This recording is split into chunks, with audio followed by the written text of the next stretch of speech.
So today we're going to be creating a turret which aims at a target that walks into its range and starts shooting at it, placing it until the target is either dead or leaves the range. And we're going to use a very modular bullet system. So yeah, hope you enjoy this video.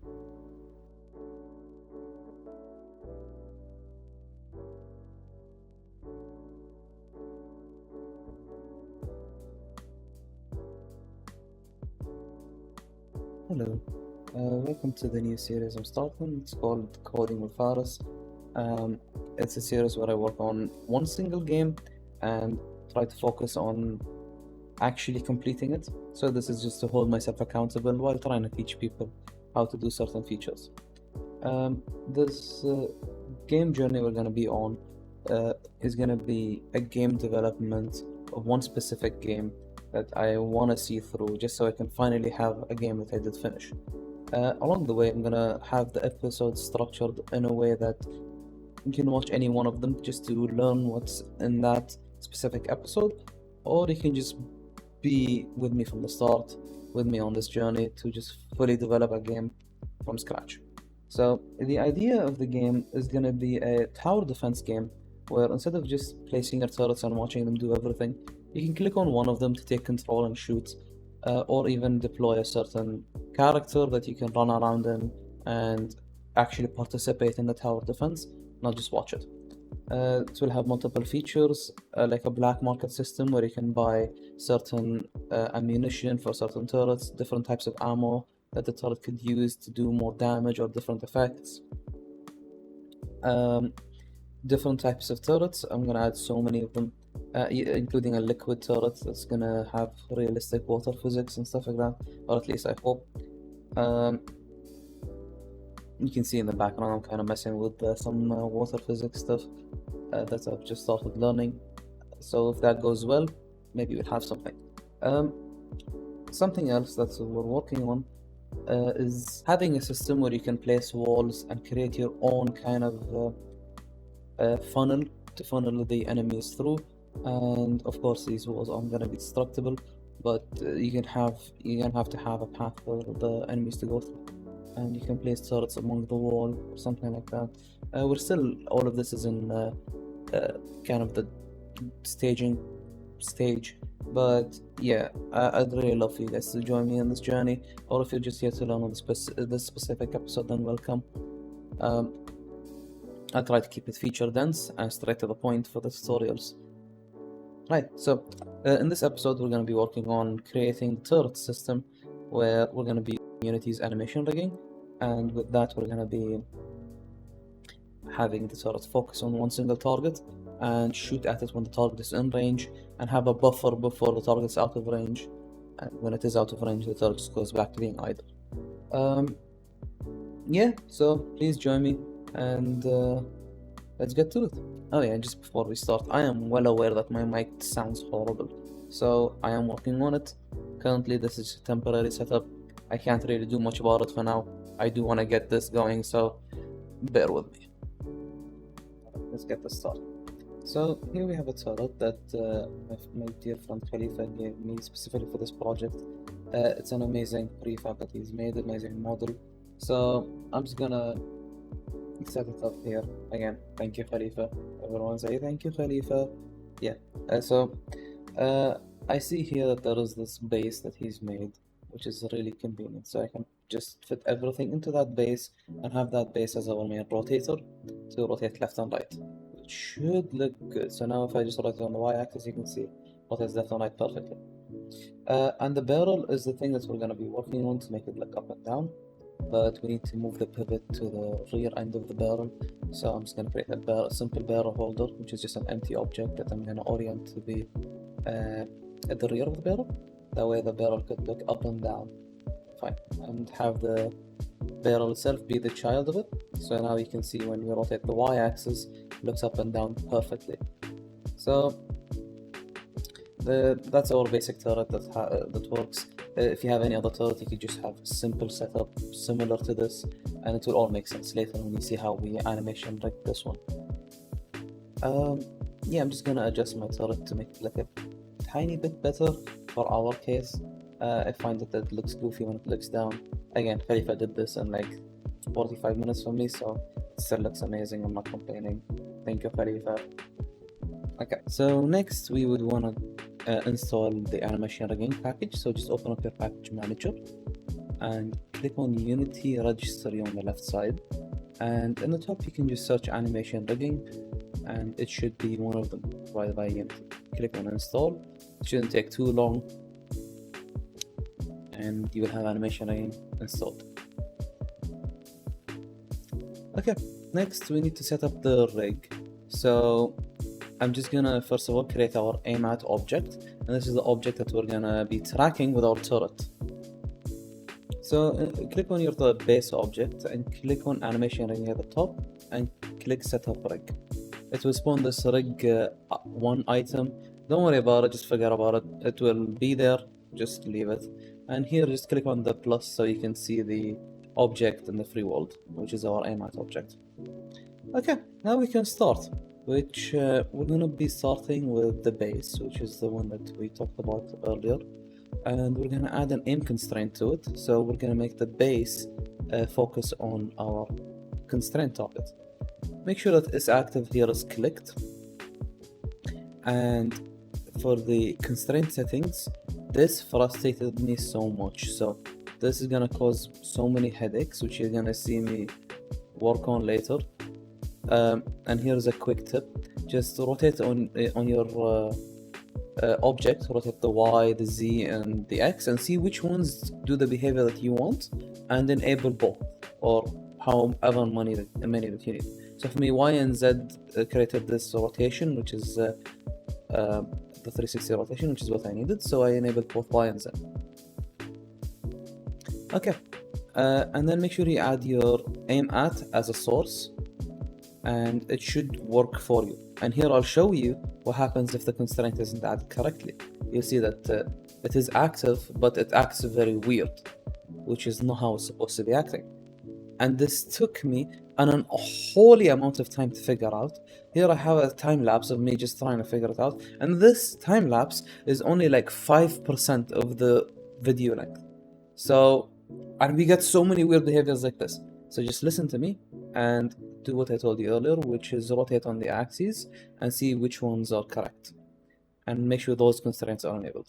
So next, we're going to use our bearer holder, which we set up earlier, and give it the same source, making sure that it's active, and rotate on the Y, because Y will be up and down for us here. So now if we test it, it works perfectly. It aims at it, but here's the problem. There is a bit of an offset, so it aims just under the aim@, which is not what we want. So one quick way to fix this is to go to constraint settings and just modify the Y there, which is what I did, but I didn't have proper footage of it. But just go to your constraints and modify the Y there so it looks good. There you go, now it works perfectly.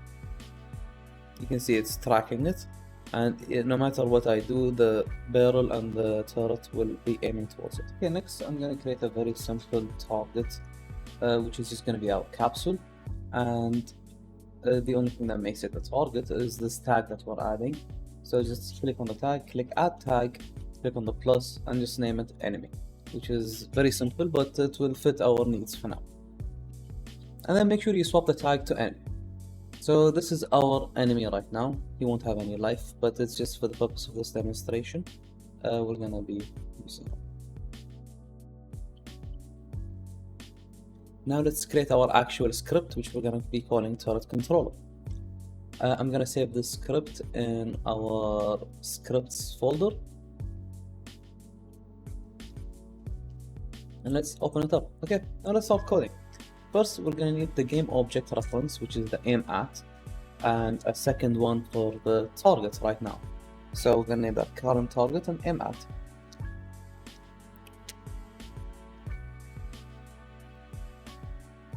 Okay, next we're going to need the range, so we know how far to aim, which we're going to be setting here to 10 for the basic one.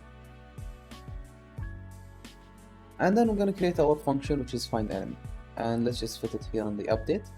And in find enemy, we're just going to create this very simple script that will just check where is the nearest target and set that to our current target as long as they are within our range. So let's rename this to find closest enemy, and here we can use Unity's find game objects with tag and give it the tag enemy. And we can assign all of those objects that it feeds us to this array of objects that we're going to call enemies. Then we're gonna need to create a for loop that goes through every single object in enemies and checks if the distance to them, checks which one has the shortest distance and sets that one to our current target. So we're gonna use the simple Unity provided vector3.distance, which is gonna check the distance between and the enemy transform. And then we're going to create an if statement here that's going to just check if the distance is greater than the previous distance, then that's our enemy that we set. And we have to go through that whole array checking which one has the shortest distance, and then we're going to get that guy and have him as our target. So here we can just do if distance is less than minimum distance, then minimum distance is the new distance and the current target is that enemy, which basically just sets the closest enemy to our target. Okay, now let's create an aim at enemy script, which will just basically set the aim at position to the target using a loop, so it's a smooth transition and not a snap one. So let's do vector3.loop aim at position and loop it to the target's transform position. And here we're going to add a new variable and we're going to call aim at speed. I'm going to set it to 100, which is almost instantaneous, but it works for us.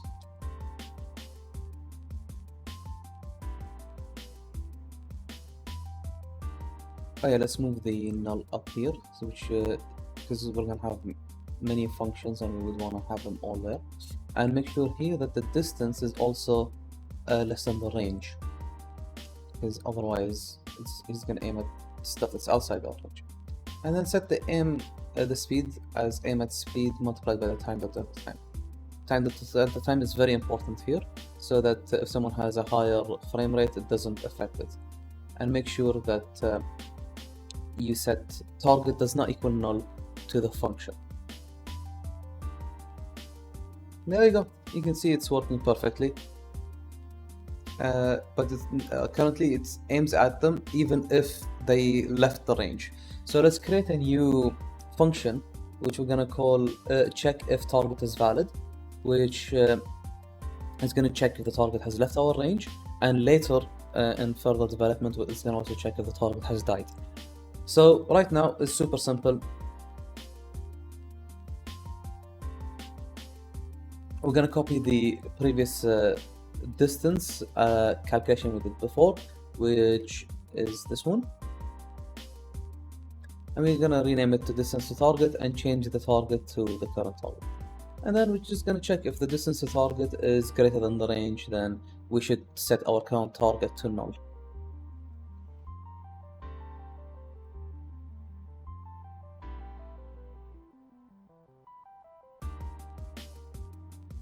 Now as you can see it works good, but let's just shuffle the order of the...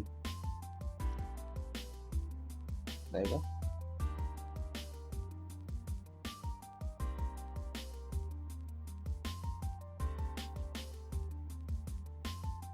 That works perfect. But I would like to have a different range for leaving, which I'm going to have it be 50% higher. So that way that even if the target has been spotted, there's a bit of a buffer before the turret stops aiming at the target. Now we're just going to create here gizmos to make sure that we can see this effect visually. So if I click on the turret, you can see the red is the range where the target gets spotted, and the yellow is the range where they get left, basically. So just make sure that always the leave range is larger than the range itself, so that you don't have a mismatch, which later I'm gonna add a check for. So now you can see is when the target hits the red, the turret aims at it. Even when he is in the yellow area, the turret will still aim at it until he leaves the yellow area. So you can see if I move the aim at, it will snap back to the... Okay, now let's work on the script to shoot the actual bullets. The script I've written is my own creation, but it's heavily inspired from a YouTuber, which I'm gonna link down below. Check out this video for a more in-depth on how these things work. I just refined everything he has to fit our situation, and just added some bits here and there. Okay, so let's start actually looking over the bullet scripts.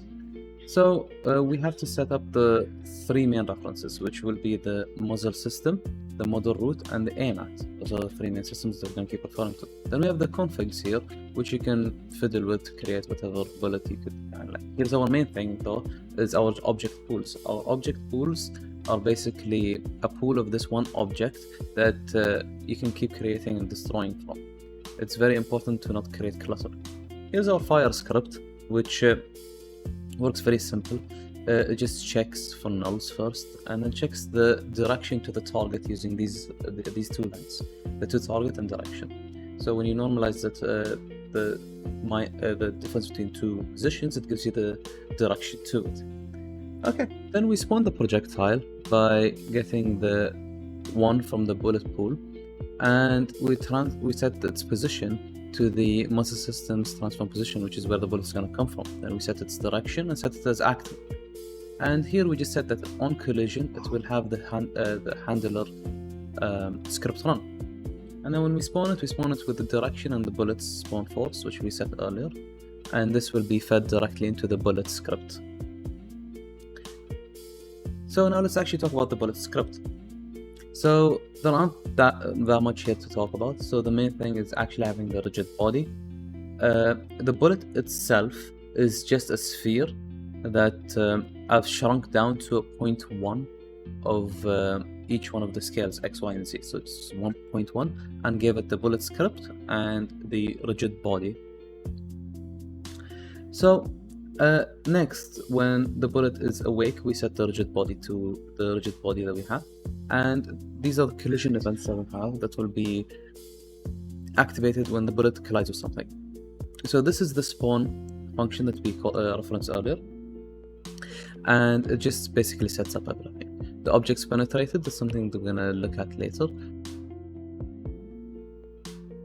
And next we have this spawn location, which will be the position that we already gave it, and the forward, which is the spawn force normalized, which is the direction of the force that we already set before, and the spawn velocity is just how fast the bullet is traveling. This really is all that you really need to know. Everything else here is just to handle collisions and to disable the bullet when it's expired.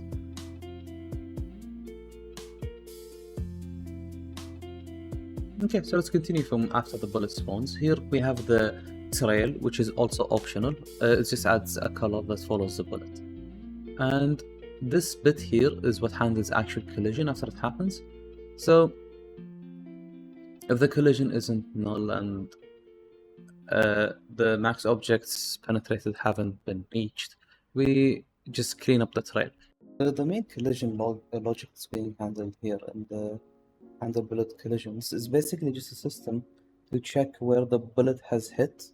So in the first instance where the bullet is traveling, if it meets an object and goes through it, the bullet itself should send a raycast behind it that will check where was the entry and exit point of that object, so that the bullet gets to go through the object if you have multiple collisions enabled.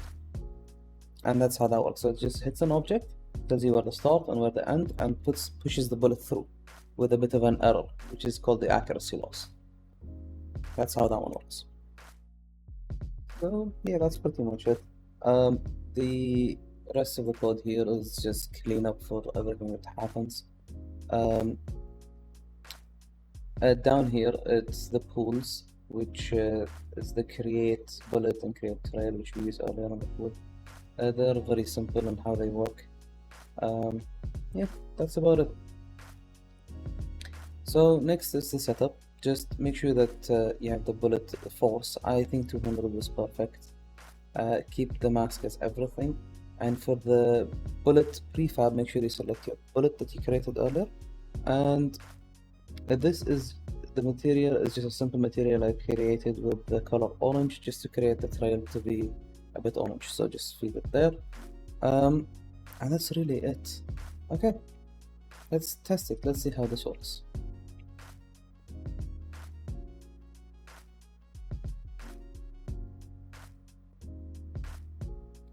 Yeah, there is one more part that needs explaining. It's the turret itself doesn't call the fire function yet. So let's add it. So make sure you just add these two methods, which rechamber bullet and fire. We added the fire rate and the script itself and the countdown for next bullet. And then we just fetch the script on start.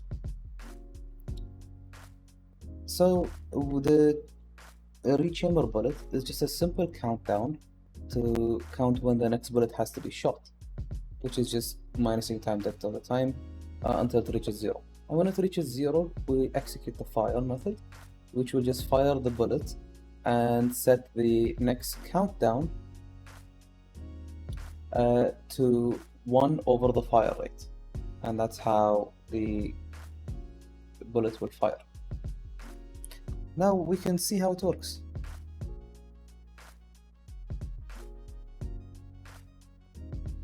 Yeah, that works perfect. You can see the bullet firing. It's a bit not visible because of the directional light, so let me just adjust it. There you go. Now you can see the bullet properly. You can see the trail, you can see the bullet itself flying, and you can see that even if we move the target, it follows it and starts shooting it. And this is pretty much all. The turret is done now. You can see here we can adjust some stuff like the aim at speed to make it snap instantly on it, no matter where the target is. And if we make it super slow, let's say 5, you can see that it takes some time for the aim to reach our target. So we made a very smooth turret. I almost forgot, just make sure in your rigid body your collision detection is continuous dynamic. Otherwise sometimes it might go through objects, your bullet. So we wouldn't want that. So make sure your collision detection is on continuous dynamic. So yeah, that concludes the video. Let me know if you enjoyed this and if there is any more suggestions or any thing you'd like to see me implement into this game. This will be an ongoing project for probably the next month or 2. I'll try to upload weekly or once every other week. I am quite busy, so I will see how this would work. But yeah, if you have any questions, the Discord is always available and the section is there. I'll try to respond to you as soon as possible, but the best way to reach me is on Discord. So yeah, again, thank you so much for watching. Bye.